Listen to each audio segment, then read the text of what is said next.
Hey guys, how you doing? It's Monday morning, 25 past 11. Today I definitely have better things that I should be doing rather than making a YouTube video for my own pleasure.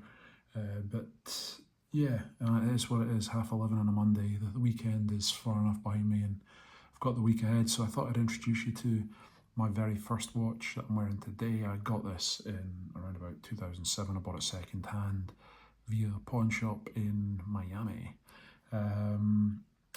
Yeah, this was my very first luxury watch, and if I'm honest with you, today I have absolutely nothing but complete and utter love for this thing. It is my favourite. I think it's the perfect Rolex Submariner.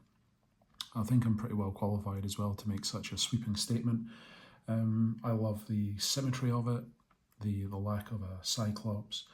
I've also sort of enjoyed it over the last year, 2 years, I'd say, on this Oysterflex and glide lock clasp. I wore this every day for 12 years. It got battered, it got bruised. It's never been serviced, this thing. I actually had it on a time graph about a year and a bit ago, and it was fast by about 8 seconds, and the watch dealer that I was talking to, who did it for me, checked it out, said, "Oh, you really should have this thing serviced. As long as it still works and I can wind it up and I can wear it for a few days at a time and it keeps moderately good time for me, there's probably very little reason for me to do so." Also, you'll notice I got these end links made. They were from a guy in Singapore, made for the specific case, which is thinner than the date version of the watch. But yeah, he made them. I think they were about 50 to 100 US dollars. He sent them. I had them within a week. But they were made for the specific case, and he does them for all sort of vintage Rolexes. I found his details on the forums. His name was George, as I remember. But anyway, the point being is, this is the one. 2-line sub, no date window.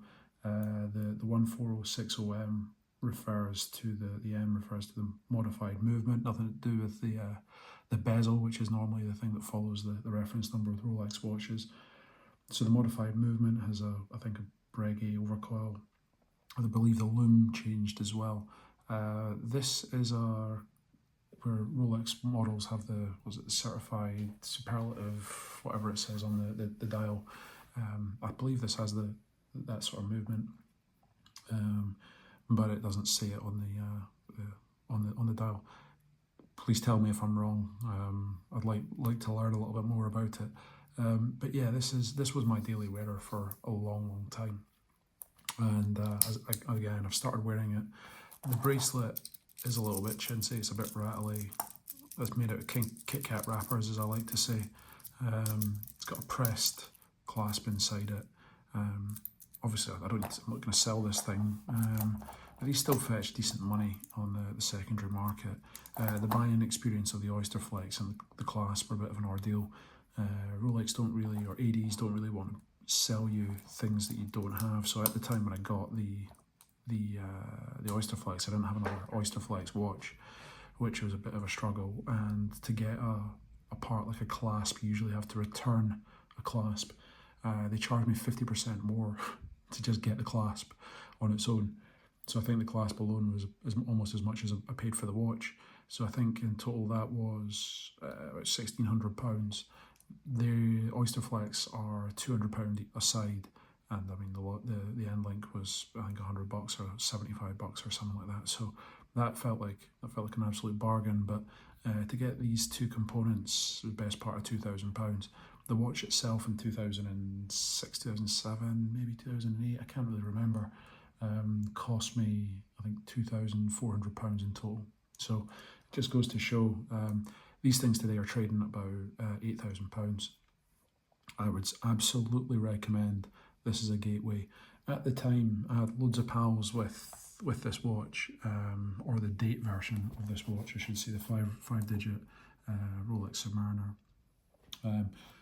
The difference at that point was that the five digit I think had closed off lugs, where this one still had the holes for easy sort of changing.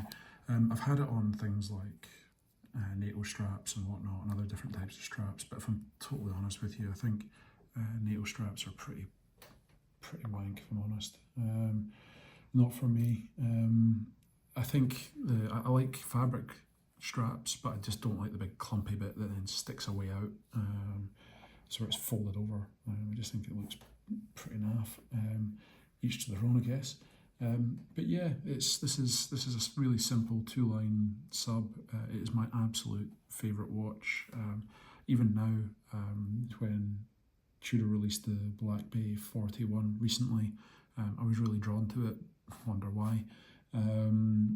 That's priced at about £3,600, and I've got a pal who's collecting Tudor quite aggressively, and he describes it as money in the bank, because in the way that Tudor has sort of gone up in value, Rolex is continuing to push their prices year on year. So if you're fortunate to get a no-date sub with the sort of modern engineering and whatnot, awesome, like more power to you. But the reality is you could probably get a Tudor tomorrow quite simply, and it's going to sort of gain a little bit. They keep putting the prices up 5% on average per year. So if you were to sell it in 10 years, you're probably going to get close to what you paid for it back. So it's a good buy. But yeah, tell me what you think. What do you prefer, the date, the no date? I understand people have different preferences, but for me, the no Cyclops, where it sort of collects dirt and collects muck in and around it, is a Brucey bonus for me. Yeah, I love this thing. Really cool watch. It's something that I could see myself having forever. I probably should go and get it serviced and get the seals done, mainly for the seals.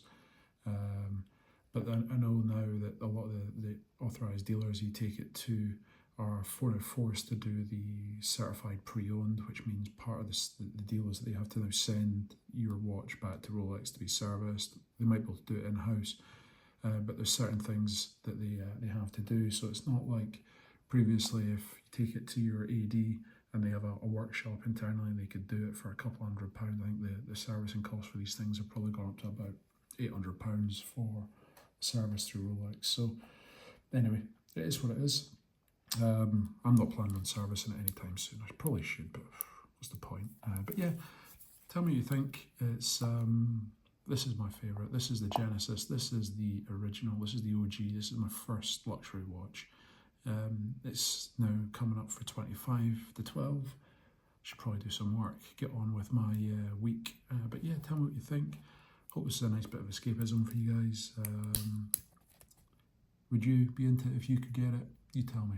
Thanks guys, all the best, you have a good week ahead.